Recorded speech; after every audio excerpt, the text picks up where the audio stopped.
Pelo sinal da Santa Cruz, livra-nos Deus nosso Senhor dos nossos inimigos, em nome do Pai, do Filho e do Espírito Santo. Amém. Vinde, Espírito Santo, enchei os corações dos vossos fiéis e acendei neles o fogo do vosso amor. Enviai o vosso Espírito e tudo será criado, e renovareis a face da terra. Oremos. Ó Deus, que instruíste os corações dos vossos fiéis, com a luz do Espírito Santo, fazei que apreciemos retamente todas as coisas, segundo o mesmo Espírito, e gozemos sempre da sua consolação. Por Cristo Senhor nosso. Amém. Hoje nós celebramos a memória de São Cornélio, Papa, e São Cipriano, Bispo e mártires da Santa Igreja. E vamos ouvir o Evangelho do dia. O Evangelho que está em São Lucas, capítulo 7, versículos de 31 a 35. Naquele tempo disse Jesus: com quem hei de comparar os homens desta geração? Com quem eles se parecem? São como crianças que se sentam nas praças e se dirigem aos colegas dizendo: tocamos flauta para vós e não dançastes. Fizemos lamentações e não chorastes.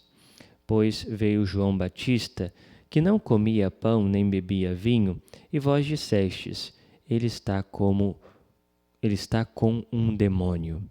Veio o Filho do homem, que come e bebe, e vós dizeis: ele é um comilão e beberrão, amigo dos publicanos e dos pecadores. Mas a sabedoria foi justificada por todos os seus filhos. Muito bem. Ou seja, Jesus aqui faz uma crítica, aos mestres da lei, aos fariseus, que, ou seja, têm um coração fechado, não querem ouvir a Jesus, a sua palavra, e compara então essa geração como talvez uma prática das crianças do seu tempo.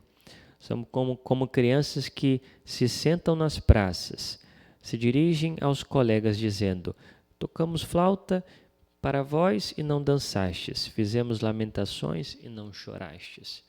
Ou seja, talvez uma brincadeira, de criança, quando então elas tocavam flauta, e as outras crianças dançavam juntos, ou quando tocavam algumas lamentações, também choravam, talvez como uma brincadeira. Ou ele cita também aqui o próprio João Batista, que tinha uma vida penitente, ou seja, que não comia, não bebia vinho, e eles diziam que ele estava com um demônio. Jesus, que comia com os demais, ou seja, visitava, estava ali, chamavam de beberrão, chamavam de glutão, comilão, Ou seja, coração fechado, Queriam falar mal, Arrumavam sempre um meio de falar mal de Jesus, ou seja, de não dar credibilidade à sua palavra, ao mesmo tempo de também, ou seja, falavam mal de João Batista, Ou seja, assim também muitas vezes, meus irmãos, vemos aqueles que dão desculpas, para não mudarem de vida. Às vezes, aqueles que olham para a igreja e dizem: mas, na igreja há aquela pessoa que faz aquilo, que faz aquela coisa errada ali, aquele escândalo que aconteceu com aquele padre, com aquele outro, Não, são tudo todo mundo a mesma coisa, né? Ou seja, não que adianta, né, ser católico, sempre arrumam uma desculpa, né? Porque na verdade não querem deixar o pecado, porque na verdade não querem ouvir a voz de Deus, né? E sempre vão dizer: porque quando eu fui na igreja não me acolheram, porque quando eu estava lá e vi uma coisa de errada acontecendo, porque o padre é assim, porque o bispo é assim, porque, ou seja, e nós não olhamos para dentro de nós, ou seja, não olhamos para o nosso coração, que na verdade não quer mudar. Portanto, meus irmãos, nós sabemos que quando nós aderimos a Cristo na nossa vida, né, quando de fato queremos que Cristo participe da nossa vida, nós sabemos que vamos ter que mudar. Sabemos que vamos ter que deixar o pecado. Sabemos que vamos ter que deixar práticas mundanas de lado. E isso vai exigir de nós. E muitas vezes nós colocamos obstáculos que às vezes nem mesmo existem para negarmos a seguir Jesus, né?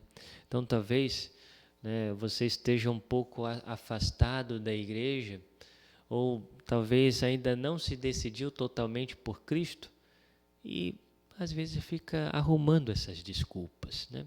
Pense bem, será que, ou seja, os motivos pelos quais você ainda não frequenta de fato assiduamente a igreja, a Santa Missa, não está numa pastoral, ou seja, não se declara verdadeiramente como católico, será que não é porque você está colocando essas desculpas, né? Ou seja, colocando culpa em outras pessoas, em outras realidades, quando é você que deve se decidir por Deus? Nós devemos buscar a Deus por Ele mesmo. E na igreja, nós queremos encontrar Deus. E encontramos nos seus sacramentos, encontramos na sua palavra, né? É claro que a igreja, ela é feita de homens. E, portanto, há realidades de fraquezas diante desses homens, né? Sejam eles leigos ou clérigos. Mas temos a certeza de que a igreja é instituída por Cristo. Temos a certeza de que a igreja, ela é assistida pelo Espírito Santo, e é o Espírito Santo que vai conduzindo então esta igreja, e que as portas do inferno não prevalecerão contra ela, e que nela nós encontraremos todos os meios para a nossa salvação. Se buscamos a igreja, buscamos a Cristo, porque a igreja é o corpo de Cristo, e Cristo é a cabeça dessa igreja. Portanto, meus irmãos, que decidamos por Jesus, que não sejamos como aquela geração que não dava ouvidos a Cristo, né, que sempre arrumava uma desculpa para não segui-lo, mas que decidamos por Ele, que decidamos por Cristo e por sua igreja, que mudemos de vida, que queremos viver a nossa vida na vida de Cristo. Nós vos damos graças, Senhor, por esse tempo de meditação e pedimos a sua ajuda para pormos em prática aquilo que meditamos. Glória ao Pai, ao Filho e ao Espírito Santo, como era no princípio, agora e sempre. Amém. Obrigado pela sua companhia, por estar conosco aqui nessa meditação. Se você ainda não faz parte do nosso canal, se inscreva e nos ajude compartilhando os nossos vídeos. Louvado seja o nosso Senhor Jesus Cristo, para sempre seja louvado.